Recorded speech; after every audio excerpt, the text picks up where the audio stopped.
មានមនុស្សម្នាក់នៅក្នុងជីវិតយើងដែលមិនសូវនិយាយមិនសូវបង្ហាញអារម្មណ៍ស្រឡាញ់ប៉ុន្តែបានលះបង់ជីវិតទាំងមូលដើម្បីយើងមនុស្សម្នាក់នោះគឺឪពុកមិនងាយយំឲ្យយើងឃើញគាត់ច្រើនតែលាក់ការនឿយហត់នៅក្រោយស្នាមញញឹមលាក់ការឈឺចាប់នៅក្រោយពាក្យថាមិនអីទេហើយលាក់ក្តីបារម្ភទាំងអស់ទុកនៅក្នុងបេះដូងម្នាក់ឯងពេលយើងនៅតូចយើងគិតថាពុកខ្លាំងជាងគេពុកអាចរកលុយបានពុកអាចការពារយើងពីគ្រប់បញ្ហាពុកមិនដែលហត់មិនដែលភ័យនិងមិនដែលឈឺប៉ុន្តែពេលយើងធំឡើងទើបយើងដឹងថាពុកមិនមែនមិនហត់ទេ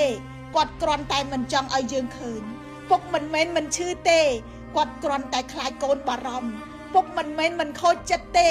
គាត់គ្រាន់តែស៊ូស្ងៀមព្រោះមានគ្រួសារមួយត្រូវការគាត់រឹងមាំមានឪពុកជាច្រើនពាក់អាវចាស់ដើម្បីឲ្យកូនបានពាក់អាវថ្មីពិសាអ្វីក៏បានដើម្បីឲ្យកូនបានញ៉ាំឆ្ងាញ់មិនហ៊ានចំណាយលើខ្លួនឯងដើម្បីឲ្យកូនមានប្រាក់រៀនហើយពេលកូនសួរថាពុកហត់ទេគាត់ឆ្លើយថាអត់ទេកូនទាំងដែលបេះដូងនិងរាងកាយរបស់គាត់ហត់លើសពីអ្វីដែលយើងអាចស្រមៃបានរឿងគួរឲ្យសោកស្ដាយគឺយើងច្រើនតែយល់ពីតម្លៃរបស់ឪពុកយឺតពេកយើងយល់នៅពេលដៃដែលធ្លាប់កាន់ដៃយើងចាប់ផ្ដើមញ័រយើងយល់នៅពេលខ្នងដែលធ្លាប់អោនលើកយើងចាប់ផ្ដើមកោងយើងយល់នៅពេលសំឡេងដែលធ្លាប់ហៅឈ្មោះយើងចាប់ផ្ដើមខ្សោយ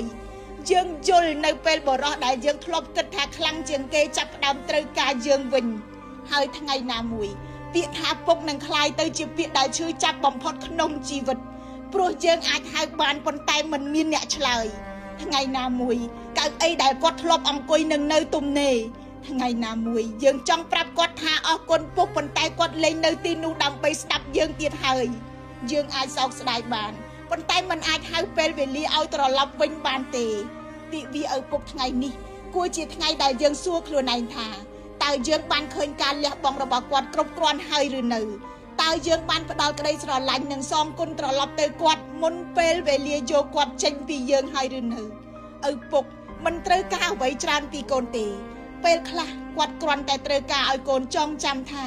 នៅពីក្រោយជីវិតរបស់យើងបច្ចុប្បន្នមានបុរសម្នាក់ដែលធ្លាប់លះបង់ជាច្រើនដើម្បីឲ្យយើងដើរមកដល់ថ្ងៃនេះបើឪពុកនៅមានជីវិតសូមកុំស្រឡាញ់គាត់ត្រឹមក្នុងចិត្តកុំអរគុណគាត់ត្រឹមក្រោយខ្នងកុំរងចាំឲ្យគាត់ចាស់ជាងនេះកុំរងចាំដល់កៅអីបាត់ម្ចាស់ហើយកុំរងចាំឲ្យពាក្យថាពុកខ្លាយជាពាក្យដែលហៅលេងឆ្លើយថ្ងៃណាមួយលុយអាចរកបានវិញការងារអាចចាប់ផ្ដើមសារជាថ្មីឱកាសខ្លះក៏អាចត្រឡប់មកវិញប៉ុន្តែមនុស្សម្នាក់ដែលយើងហៅថាពុកបើបាត់បង់ហើយគឺបាត់បង់រហូតរីករាយទិវារំលឹកគុណឪពុក21មិថុនា